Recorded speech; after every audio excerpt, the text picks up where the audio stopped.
ಬೆಂಗಳೂರಿನಲ್ಲಿ ರೇವು ಪಾರ್ಟಿ ಪ್ರಕರಣ. ನಟಿ ಹೇಮಾಗೆ ಸಿಸಿಬಿಯಿಂದ ನೋಟಿಸ್ ಜಾರಿ. ಮೇ 27ಕ್ಕೆ ವಿಚಾರಣೆಗೆ ಹಾಜರಾಗುವಂತೆ ಸೂಚನೆ. ನಟಿ ಹೇಮಾ ರಕ್ತದ ಮಾದರಿ ತೆಗೆದುಕೊಳ್ಳಲಾಗಿತ್ತು. ಪಾರ್ಟಿಯಲ್ಲಿ ಭಾಗವಹಿಸಿದ್ದ 103 ಮಂದಿ, ಈ ಪೈಕಿ 81 ಮಂದಿಯ ಬ್ಲಡ್ ರಿಪೋರ್ಟ್ ಪಾಸಿಟಿವ್ ಬಂದಿದೆ. 59 ಪುರುಷರು, 30 ಯುವತಿಯರ ರಿಪೋರ್ಟ್ ಪಾಸಿಟಿವ್. ಇವರಲ್ಲಿ ಮಾದಕ ವಸ್ತು ಸೇವನೆ ಮಾಡಿರುವುದು ದೃಢಪಟ್ಟಿದೆ. ಇತ್ತೀಚೆಗಷ್ಟೇ ಬೆಂಗಳೂರಿನ ಹೊರವಲಯದಲ್ಲಿ ರೇವ್ ಪಾರ್ಟಿ ವಿಚಾರಕ್ಕೆ ಸಂಬಂಧಪಟ್ಟಂತೆ ನಟಿ ಹೇಮಾಗೆ ಸಿಸಿಬಿಯಿಂದ ನೋಟಿಸ್ ಜಾರಿಯಾಗಿದೆ. ಬೆಂಗಳೂರಿನ ಹೊರವಲಯದಲ್ಲಿ ರೇವ್ ಪಾರ್ಟಿ, ನಶೆಯ ಪಾರ್ಟಿಯಲ್ಲಿ ನಟಿ ಹೇಮಾ ಇದ್ರು ಎನ್ನುವಂತಹ ವಿಚಾರಕ್ಕೆ ಸಂಬಂಧಪಟ್ಟಂತೆ ಇದೀಗ ನಟಿ ಹೇಮಾಗೆ ಸಿಸಿಬಿ ಅಧಿಕಾರಿಗಳು ನೋಟಿಸ್ ಅನ್ನ ಜಾರಿ ಮಾಡಿದ್ದಾರೆ. ಮೇ 27ಕ್ಕೆ ವಿಚಾರಣೆಗೆ ಹಾಜರಾಗುವಂತೆ ಸೂಚನೆಯನ್ನ ಕೊಟ್ಟಿದ್ದಾರೆ. ಈಗಾಗಲೇ ನಟಿ ಹೇಮಾ ಅವರ ರಕ್ತದ ಮಾದರಿಯನ್ನ ತೆಗೆದುಕೊಳ್ಳಲಾಗಿತ್ತು. ಬ್ಲಡ್ ಸ್ಯಾಂಪಲ್ ಅನ್ನ ಕೂಡ ತೆಗೆದುಕೊಂಡಿದ್ರು.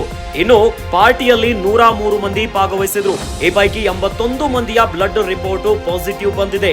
59 ಪುರುಷರು, 30 ಯುವತಿಯರ ರಿಪೋರ್ಟ್ ಏನಿದೆಯಲ್ಲ ಅದು ಪಾಸಿಟಿವ್ ಬಂದಿದೆ. ಇದರ ಅರ್ಥ ಮಾದಕ ವಸ್ತು ಸೇವನೆ ಮಾಡಿರುವುದು ದೃಢಪಟ್ಟಿದೆ. ಹಾಗಾದ್ರೆ 27ನೇ ತಾರೀಕಿಗೆ ವಿಚಾರಣೆಗೆ ಬರುವಂತೆ ಈಗಾಗಲೇ ನಟಿ ಹೇಮಾಗೆ ಸಿಸಿಬಿ ಅಧಿಕಾರಿಗಳು ನೋಟಿಸ್ ಅನ್ನ ಕೊಟ್ಟಿದ್ದಾರೆ. ಹಾಗಾದ್ರೆ ನಟಿ ಹೇಮಾ ಅರೆಸ್ಟ್ ಆಗ್ತಾರೆ ಅನ್ನುವಂತ ಒಂದಿಷ್ಟು ಮಾಹಿತಿಗಳು ಲಭ್ಯವಾಗ್ತಾ ಇದೆ. ನಟಿ ಹೇಮಾ ರೇವ್ ಪಾರ್ಟಿ ವಿಚಾರಕ್ಕೆ ಸಂಬಂಧಪಟ್ಟಂತೆ ಮೇ 27ಕ್ಕೆ ವಿಚಾರಣೆಗೆ ಕರೆದಿದ್ದಾರೆ. ಹಾಗಾದ್ರೆ ನಟಿ ಹೇಮಾ ಅವರ ಬ್ಲಡ್ ಸ್ಯಾಂಪಲ್ ಏನಾಗಬಹುದು, ಅರೆಸ್ಟ್ ಆಗ್ತಾರೆ ಎನ್ನುವಂತ ಒಂದಿಷ್ಟು ಮಾಹಿತಿಗಳು ಲಭ್ಯವಾಗ್ತಾ ಇದೆ.